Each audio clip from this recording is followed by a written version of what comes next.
안녕하세요. 다시 혼자가 되어버린 30대 여성입니다. 그리고 오늘은 어디 가서 말하자니 제 얼굴에 침 뱉기 같아 하지 못했던 제 이야기를 해보려고요. 사실 친정어머니가 살아계셨다면 어머니를 잡고 하소연이라도 했을 텐데. 아니 어쩌면 애시당초 이런 결혼은 하지 않았을지도 모르죠. 물론 제가 그렇다고 친정아버지를 탓하는 것은 아닙니다. 모든 건 결국 제 선택이었으니 감히 누굴 탓하겠어요.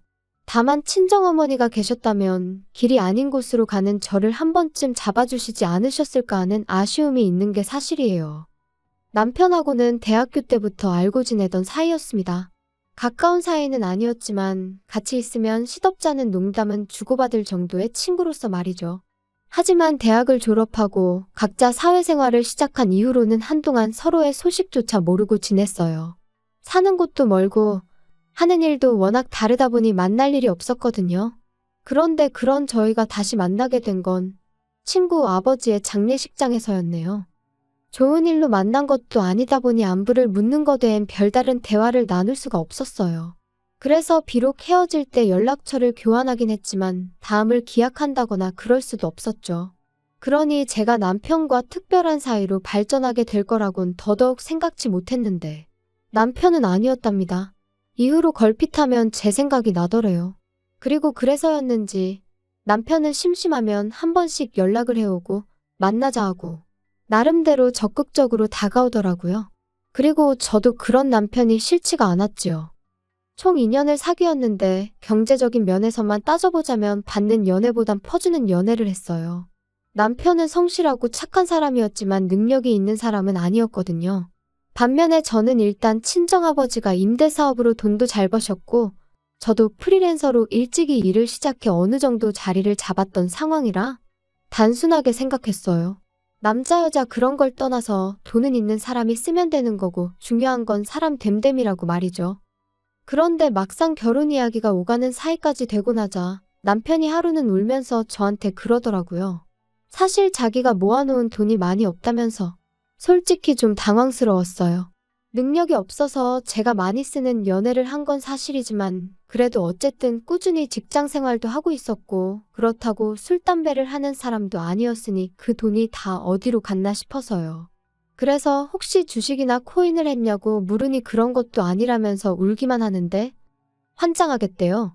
결국 제가 좀 제대로 이야기를 해보라고 운다고 뭐가 달라지냐며 남편을 거의 다그치다시피 했어요.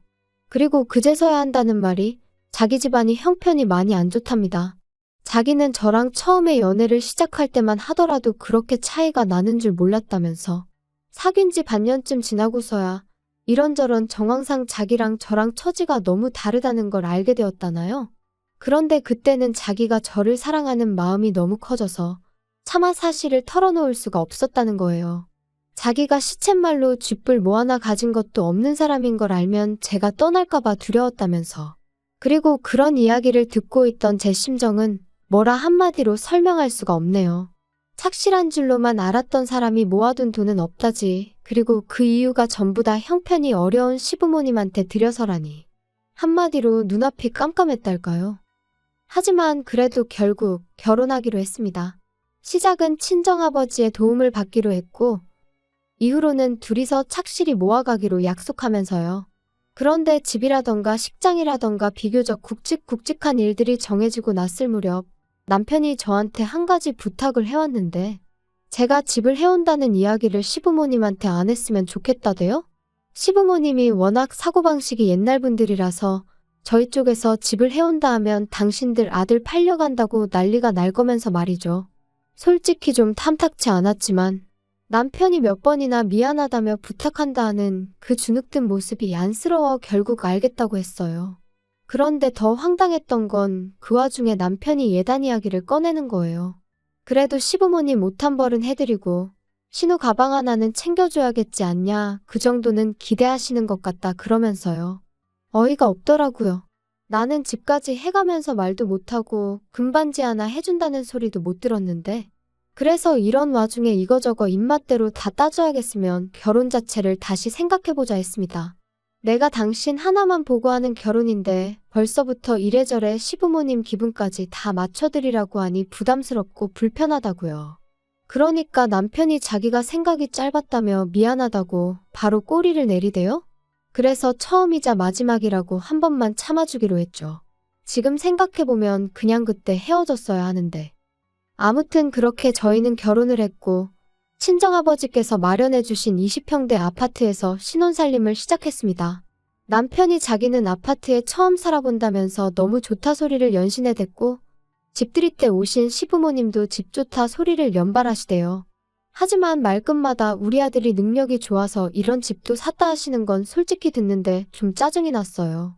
도대체 남편이 이 집을 시부모님한테 어떻게 설명한 건가 싶고. 게다가 제가 앞서 말씀드렸다시피 저는 프리랜서였기에 보통 집에서 일을 보는 경우가 잦았습니다. 그래서 방 한 칸을 제 오피스로 만들어 놨었거든요. 그런데 그걸 시부모님이 보시고는 얼마나 못마땅해 하셨는지 몰라요. 남편 잘 만나서 팔자도 좋다며 집에서 탱자탱자 노는 주제에 방까지 떡하니 차지를 했냐고 싫은 소리를 해대셨으니까요. 그래도 어떻게든 이해하고 참아보려 했어요. 옛날 분이시고 이미 제가 하는 일이 뭔지 몇 번이나 말씀도 드렸었지만 애시당초 들을 생각이 없으신 분이셨으니까요. 그리고 사실 그런 어머님의 오해보다 저를 더 힘들게 한 건 언젠가부터 어머님이 연락도 없이 수시로 저희 집을 찾아오기 시작하셨다는 거예요. 물론 당시 시댁 식구들이 살던 집이 문제가 있기는 했어요. 오래된 반지하라서 집안 곳곳에 곰팡이도 많이 피어있고 그래서 신우는 걸핏하면 친구네 집에서 신세를 지기 일쑤였죠. 그리고 저도 그런 사실을 알았을 땐 당연히 마음이 안 좋았어요. 하지만 결혼한 이후에도 남편이 벌어오는 300이 안 되는 그 월급 중 200 가까이가 이미 시댁에 들어가고 있었으니 저까지 뭘 더해드리고 싶지는 않더라고요. 말이 나왔으니 말이지만 결혼할 때만 하더라도 남편은 분명히 시댁에 드리는 돈을 줄여나가겠다고 했는데 한 번도 지켜진 적이 없었습니다. 예상치 못한 시부모님의 병원 방문을 핑계로 신우의 학업을 핑계로 심지어는 물가를 핑계로 말이에요. 그리고 그럼에도 불구하고 저 단 한 번도 남편에게 그 일로 타박한 적 없습니다. 남편 속은 오죽하겠나 싶었으니까요. 아무튼 상황이 그렇다 보니 어머님은 걸핏하면 저희 집에 오시기를 좋아하셨어요. 말씀으로는 저희 집에 오면 해가 잘 들어서 머리도 맑아지고 건강해지는 기분이라나요? 하지만 문제는 도통 집에 가실 생각을 안 하셨다는 거지요. 그리고 여기서도 100번 양보해서 집에 안 가시는 거? 그럴 수 있다 쳐요. 그러면 좀 점잖이 계실 수는 없으셨던 걸까요? 제가 일하고 있다고 해도 온 집안을 들쑤시고 다니시는 분이셨습니다. 냉장고를 열어서 내 아들 뭐 해먹이나 보자 하시질 않나. 제 옷장을 열어서는 내 아들이 뼈 빠지게 벌어온 돈으로 이런 거 사 입냐. 그리고는 멋대로 제 화장품과 향수도 슬쩍 가져가시기 일쑤셨고요. 그러니 아무리 남편을 봐서 참아야지 하던 저도 점점 인내심의 한계를 느끼게 되대요. 그러다 결혼한 지 1년 좀 지났을 때였습니다. 어김없이 그날도 어머님이 오셨는데 그날은 신우까지 데리고 오셨더라고요. 그리고 저는 두 사람이 밖에 서 있는 걸 확인했지만 문을 열지 않았어요. 아니 정확히 말하자면 현관 비밀번호도 바꾸고 저도 집에 없는 척을 한 거죠. 반년 넘게 남편에게 시댁 식구들이 멋대로 집에 드나들지 못하게 해달라고 했지만 자기 식구들 사는 걸 보고도 그렇게 매정하게 나올 수 있냐며 오히려 저를 인색한 사람으로 몰아갔기에. 그래서 몇 번이나 싸우고 참기를 반복했었습니다. 그러다 그날만큼은 저도 더는 못 해먹겠다 싶어서 나름의 조치를 취했던 거예요.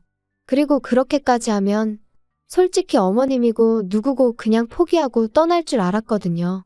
그런데 좀 있다 웅성거리는 소리가 나더니 드릴 소리라고 해야 하나? 놀라서 현관을 열었더니 어이가 없게도 열쇠 수리공이 저희 집 현관을 따려고 하고 있던 거죠. 그 사람도 놀라고 저도 놀라고 황당해서 이게 무슨 경우냐니까 어머님과 신우가 적반하장으로 나왔습니다. 집에 있으면서 문도 안 열고 어떻게 시댁 식구들을 문전박대하느냐면서 그리고는 제 어깨를 밀치고 그냥 집 안으로 밀고 들어오더라고요. 신우는 마치 자기 집이라도 되는 양 자기 핸드백을 거실 소파에 휙 던지고선 안방으로 향했습니다. 그래서 제가 안방을 막아서고는 아가씨가 저희 안방에 무슨 볼 일이 있어서 여길 또 들어가려고 해요. 안 돼요. 구경 좀 하는 건데 뭘 안 된대. 비켜요. 구경만 한다니까? 내가 보여주기 싫다는데 왜 그래요? 어머 웃긴다. 언니 혹시 안방에 뭐 숨겨놨어요? 남자라도 숨겨놨나? 혹시 그래서 현관도 안 열어준 거 아니야? 말이라고 하면 단 줄 알아요? 모 눈엔 뭐만 보인다더니. 지금 말 다 했어? 비켜봐 그럼 내가 내 눈으로 보게. 너는 애가 지 오빠 방 좀 본다는데 왜 난리냐? 너 정말 수상하다. 비켜봐. 여기가 왜 오빠 방이에요? 저희 안방이지. 얘가 진짜 왜 이래? 야, 여기 이 집이 내 아들 집인데 네가 뭔데 된다 안 된다 야. 남편 잘 만나서 집구석에서 놀고 먹는 주제에 그러면 시부모한테 고마운 줄을 알아야지. 너는 네 애미가 없으니까 그런 기본적인 것도 모르냐? 지금 그걸 말이라고 하셨어요? 그러면 신우는 어머님이 있어서 저 따위로 컸어요?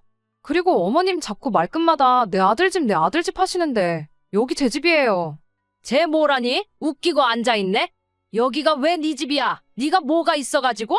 어머님이 그 잘났다고 물고 빨고 하는 아들은 돈 300 벌어서 어머님 아버님 그리고 아가씨한테 다 갖다 바치고 여기선 저한테 빌부터 산다고요. 아시겠어요? 저랑 결혼할 때 돈 1,000만 원 모은 것도 없어서 미안하다고 울고 짜고 그런 건 아세요? 정말이지 아들 등골 빨아먹고 사는 게 누군데? 그리고 그때였습니다. 별 한 간 짝 소리와 함께 눈앞이 깜깜해지더니 이내 제 볼이 뜨거워지는 게 느껴졌어요. 네, 말 그대로 어머님한테 싸대기를 맞은 거죠. 그리고 어머님은 그걸로는 부족하셨는지 저더러 온갖 쌍욕을 퍼부으시면서 애미도 없는 걸, 당신 성에도 안 차는 걸 눈 딱 감고 며느리로 받아줬더니 은혜를 원수로 갚는다며 악을 써대시더군요. 그리고 그땐 저라고 눈에 뵈는 게 있었겠어요? 바로 경찰에 전화하고 친정아버지한테 전화했습니다. 그나마 상황 파악을 한 신우가 어머님과 저를 말리면서 그제서야 어떻게든 중재를 해보려 드는 것 같았지만 마음 같아선 그런 신우 머리채도 다 잡아 뜯어놓고 싶었다니까요.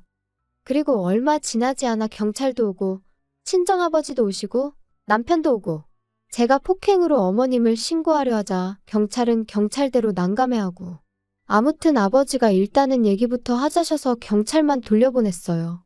그리고 저는 더는 이렇게는 못 산다고 남편더러 이혼하자 했습니다. 그리고 그런 제 앞에서 꼼짝도 못하는 남편을 보고서야 어머님도 신우도 제가 한 말이 괜한 소리가 아니라는 걸 깨달은 듯하대요. 하지만 그럼에도 불구하고 어머님은 저한테 미안하단 말은 한마디 안 하시고 그저 억울하다, 내 아들 불쌍하다. 저는 이혼을 원했지만 아버지가 저를 말리셨어요. 저희 남편이 잘못한 게 아니고 사돈이 실수를 한 거니 그냥 그쪽하고만 연을 끊어라. 남편하고는 잘 살아라 하시면서요.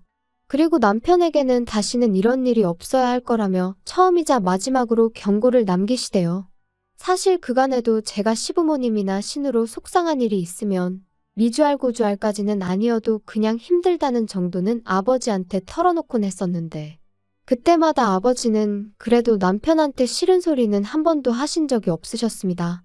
장인이 사위한테 자꾸 싫은 소리 해봤자 저희 결혼 생활에 좋을 것도 없고 나중에 결정적일 때는 당신 말이 별로 효과가 없을 거라면서 말이에요. 그런데 그런 아버지께서 남편더러 조심하란 말씀을 하셨다는 건 정말 벼르고 계시단 뜻이었는데 멍청한 제 남편은 그걸 그렇게 알아듣질 못했던 모양입니다. 남편은 저에게 시부모님과는 왕래하지 않아도 좋다 했고 저는 그 말을 철석같이 믿었습니다. 그래서 남편과 결혼 생활을 이어가기로 했고요. 그런데 그 일이 있고 몇 달 뒤 아버님이 돌아가셨어요. 하루아침에 심장마비로 말이에요. 그리고 황망한 아버님의 죽음 앞에 그때만큼은 어머님에 대한 미움이고 뭐고 그런 개인적인 감정을 떠나 제 할 도리는 해야겠다 싶대요. 게다가 아버님이 돌아가시기 직전 신우는 신우대로 사귀는 남자랑 동거를 하기로 했다며 집을 나간 상황이었거든요. 그래서 어쩔 수 없이 자의반 타의반 어머님과의 왕래가 다시 시작되었습니다. 그런데 왜 사람은 하나를 주면 그 하나에 고마워하질 못하고 2개를 3개를 바라는 건지. 얼마나 살가운 만남은 아니었지만 한 달에 한 번 정도 만나 밥 먹고 이따금 통화 정도는 하는 정도였어요. 어머님은 아버님이 돌아가신 이후로 외롭다는 말을 입에 달고 사셨지만 그 외로움은 제가 채워드릴 수 있는 것이 아니었고 막말로 자식이 없으신 분도 아니고 남편 있지 신우 있지 제가 굳이 나서야 할 이유가 없었죠. 그런데 그렇게 지내기를 반년쯤 지났을까? 하루는 친정아버지한테 전화가 걸려왔습니다.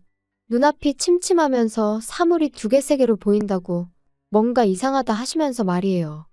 그리고 그렇게 아버지를 모시고 간 병원에서 저는 생각지도 못한 이야기를 듣게 되었습니다.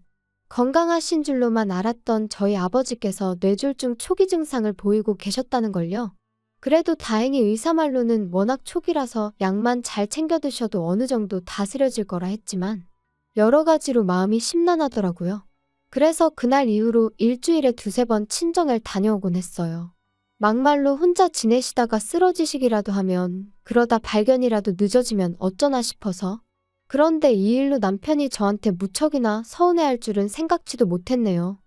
남편은 제가 어머님은 안중에도 없는 거냐며 섭섭하다 했습니다. 어이가 없어서 그럼 당신이 들여다보라니까. 자기는 회사에 묶인 몸인데 어떻게 그러냐면서요. 그리고는 어머님이 불쌍하다는데. 그래 불쌍하시네 했습니다. 우리 아버지와 자식이라곤 나 하나뿐이지만 어머님은 당신도 있고 신우도 있는데 둘 다 나 몰라라니 참 불쌍하셔. 얄미워서 그러고 쏘아붙였지요. 그리고는 저도 남편에게 한마디 했어요.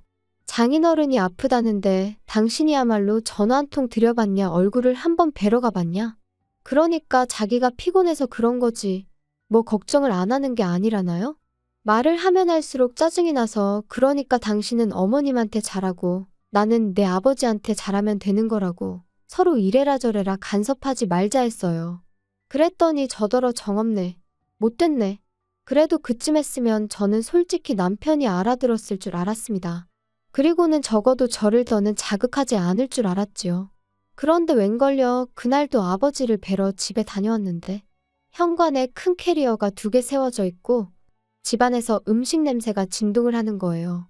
그래서 이게 무슨 일인가 하고 보니 어머님이 와 계셨습니다. 그리고는 남편이 선수치듯 어머님이 너무 외로워하셔서 이러다 어머님 어떻게 되시는 거 아닌가 싶어서 자기가 억지로 모시고 왔다나요? 어이가 없어서 남편을 쳐다보고만 있었어요.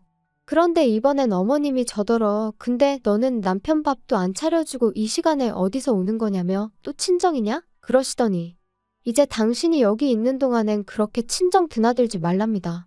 그리고는 정말이지. 네 애비도 어지간하다. 겉딸을 시집을 보냈으면 남편한테 잘해라, 시부모한테 잘해라 해야지. 어째서 하루가 멀다 하고 드나들게 만든다니? 아버지가 부르셔서 가는 거 아니고 제가 가고 싶어서 가는 거예요. 너는 내가 혼자 있어서 외롭다 할 때는 코빼기도 안 비추더니 참 대단한 효녀다, 효녀야. 그건 저한테 하소연하실 게 아니라 어머님 아들하고 딸한테 하셔야죠. 너는 무슨 말을 그렇게 하냐 예의 없게. 우리가 잘하는 거랑 네가 잘하는 거랑 같아? 내가 잘하는 것보다 당신이나 당신 여동생이 잘하는 게 중요하지 안 그래? 그리고 내가 그럴 마음이 없는데 뭘 자꾸 잘해라 말아요? 진짜 그만 좀 해라. 그거 뺨 한 대 맞은 걸로 언제까지 우리 엄마 죄인 취급할래? 적당히 좀 해. 처음엔 엄마가 너무했다 싶었는데 이젠 우리 엄마가 불쌍할 지경이다. 그러지 말고 엄마한테 사과드려. 그래, 사과드리라는 거지? 그래, 사과드려야겠다. 어머님의 하나뿐인 아들이자 잘난 시댁의 기둥인 남편을 제가 데려오는 게 아니었는데 제가 정말 죄송한 짓을 한 것 같아요. 그래서 이제라도 돌려드리니 제발 좀 데려가세요. 그리고 저는 큰 가방 하나를 꺼내서 남편의 옷가지와 짐을 쓸어 담았습니다. 그리고는 현관 앞에 있던 어머님의 캐리어들과 같이 복도에 내놨지요. 남편이 황당하단 표정으로 쳐다보는데 그러던지 말던지 어머님이 하시던 음식 싱크대에 다 부어버리고 나가시라 했습니다. 그렇게 외로워하셨으니 아들도 데리고 가시라고. 저도 어디서 그런 힘이 나왔는지 모르겠는데 정말 있는 힘껏 2사람을 집 밖으로 밀어냈다니까요. 그리고는 저도 저대로 짐 챙겨서 아예 친정으로 가버렸어요. 그리고 이튿날부터 남편과 어머님이 번갈아 가며 연락을 해왔는데 아주 자기들끼리 용서를 해준다고 했다가 또 자기들이 뭘 그렇게 잘못했냐고 했다가 이랬다 저랬다 말 바꿔가며 사람을 얼마나 귀찮게 하던지요. 하지만 남편에게는 변호사 통해서만 이야기하자고 통보해놓고 이후로 정말 그렇게 했어요. 그러니까 남편도 처음엔 난리를 치더니 나중엔 방법이 없다 싶었는지 순순히 이혼해주겠다대요. 아마 자기도 변호사 만나보고 방법을 찾아보려 했겠죠. 그런데 없었겠죠. 애시당초 자기가 이 가정에 기여한 바도 없고 제가 위자료 내놓으라고 안 하니 그것만으로도 어쩌면 감지덕지였을지도요. 아무튼 그래서 이제 남남이 되었고 어머님은 그제서야 당신이 미안했다면서 뭐 우리 이제 다 내려놓고 처음부터 다시 시작해보자는 무슨 말 같지도 않은 소리를 하시던데 제가 그런 말이 귀에 들어오기나 했겠어요? 그냥 지치고 지겹고 힘들다고 그만 괴롭히시라 했네요. 제가 내린 결정에 후회는 없습니다. 미련하리만치 남편을 품어주고 최선을 다했으니까요. 이제 이 글을 마지막으로 제 인생에서 남편이고 시댁 식구들이고 제 기억 속에서 날려버릴 겁니다.